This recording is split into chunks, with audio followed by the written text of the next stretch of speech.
दुनिया में पहली बार चांद के दक्षिणी ध्रुव पर पहुंचने, सूर्य के अध्ययन के लिए आदित्य L1 मिशन लॉन्च करने और इस साल शुक्र पर जाने की तैयारी कर रहे भारत ने अंतरिक्ष में ही नहीं, धरती पर भी कई वैज्ञानिक उपलब्धियां हासिल की हैं। इसके बावजूद वैज्ञानिक शोध में भारत कई देशों से पिछड़ रहा है। यह एक सत्य है और हर भारतीय को मानना ही पड़ेगा। दोस्तों, इसकी कुछ वजह भी है। इसकी वजह निजी क्षेत्र का रिसर्च में ज़्यादा योगदान ना देना है। भारत में शोध पर होने वाला खर्च 50% से ज़्यादा सरकार या सरकारी संस्थाएं वहन करती हैं, जबकि अमेरिका में सरकारी शोध पर सिर्फ 10% और चीन सिर्फ 16% खर्च करता है। बाकी शोध पर होने वाला खर्च प्राइवेट सेक्टर उठाता है। भारत में भी इस क्षेत्र में प्राइवेट सेक्टर की हिस्सेदारी बढ़ने से शोध का स्तर बेहतर हो सकता है। इसके लिए जरूरी है कि निजी क्षेत्र का शोध में इसमें प्रयोग अपना योगदान बढ़ाएं। अगर ऐसा होता है तो संभव है कि भारत जल्द ही विज्ञान के क्षेत्र में शीर्ष पर पहुंच जाएगा। दोस्तों, इसकी एक बड़ी वजह यह है कि विज्ञान के क्षेत्र में भारत की रुचि है। भारतीय के जो विद्यार्थी हैं वह दुनिया में अकेले ऐसे हैं कि जो विज्ञान, तकनीक और गणित में अच्छी पढ़ाई करते हैं। उनकी कुल संख्या दुनिया की 31% है।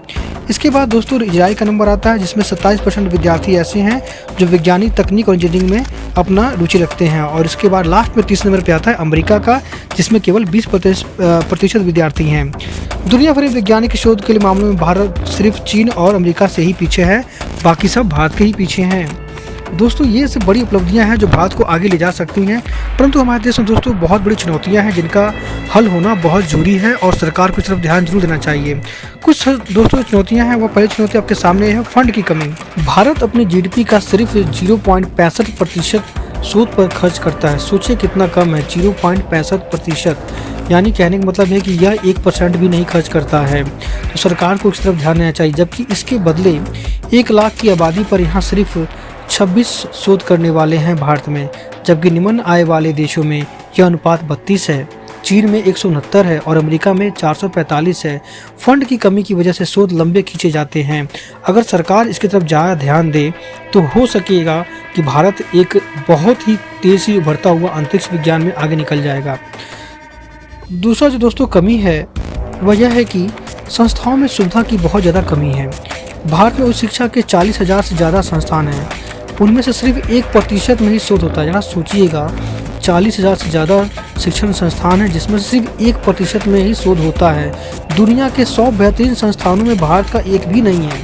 कितनी शर्म वाली बात है कि दुनिया के टॉप 100 में भी हम भारतीय का एक शोध संस्थान शामिल नहीं है। पहली एंट्री हमारी कहाँ पे हो रही है? 189 नंबर पे होती है। ये बहुत ही शर्म की बात है, हमें इसको सुधारना होगा। तीसरी जो सबसे बड़ी समस्या है वह है ब्रेन ड्रेन, यानी लोग यहाँ पढ़ते हैं और अच्छी शिक्षा के लिए बाहर भाग जाते हैं और फिर वहीं रह जाते हैं। ये हर एक भारतीयों के लिए बड़ी शर्म की बात है, क्योंकि कोई देश की सेवा नहीं करना चाहता है। जितने भी बड़े बड़े वैज्ञानिक हैं, इंजीनियर हैं या और भी डॉक्टर हैं, वह सब मोटी कमाई और स्वर्ग का आनंद लेने के लिए बड़े बड़े देशों में चले जाते हैं और भारत को छोड़ के चले जाते हैं। ये हमारी सबसे बड़ी एक दुविधा है। अगर ध्यान दिया जाए तो दुनिया में जितने भी वैज्ञानिक हैं उनमें से टॉप 10 में 8% जो वैज्ञानिक है सिर्फ हमारे भारतीय हैं, और ये बहुत एक बड़ी संख्या है दुनिया के लिहाज से भी और भारत के सोचने के लिहाज से भी, क्योंकि हमारी प्रतिशत आबादी कितनी है वैज्ञानिक में? 8% है। अगर हम इसको सही से प्रयोग करें तो हो ना हो हम विश्व गुरु के स्तर पर जरूर पहुंच जाएंगे, परंतु इसके लिए सरकार को विशेष ध्यान देना पड़ेगा और अच्छी खासी रकम इस पर खर्च करनी पड़ेगी। बाकी सरकार की मर्जी है, सरकार करे या ना करे, क्योंकि रिपोर्ट तो हमेशा आती है, सरकार अपनी मर्जी चलाती है। दोस्तों, मैं हूं आपका दोस्त भारत, और दोस्तों आप देख रहे थे भारत सवेरा। आपका समय शुभ हो। जय हिंद।